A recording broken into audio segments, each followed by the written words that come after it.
Pravin mega व्लॉगमध्ये मी तुम्हा सर्वांचं खूप मनापासून स्वागत करते। आज आपण मसाला भरली वांगी कशी करायची ते पाहणार आहोत। मोहरी,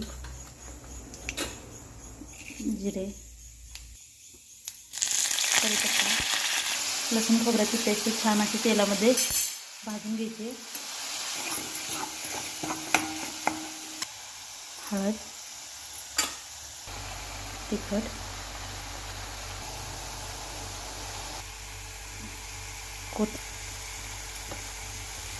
शेंगदाण्याचा कूट छान असं परतून घ्यायचं आहे ते मसाला संपूर्ण।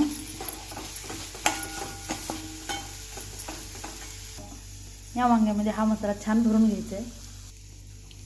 तो मसाला छान असा आपण वांग्यामध्ये भरून घेतलेला आहे। तर थोडा वेळ थोडंसं आपण झाकून ठेवू त्याला। खूप सुंदर झालेला आहे मसाला भरली वांग। रेसिपी आवडल्यास नक्की लाईक, शेअर आणि सबस्क्राईब करा। थँक्यू।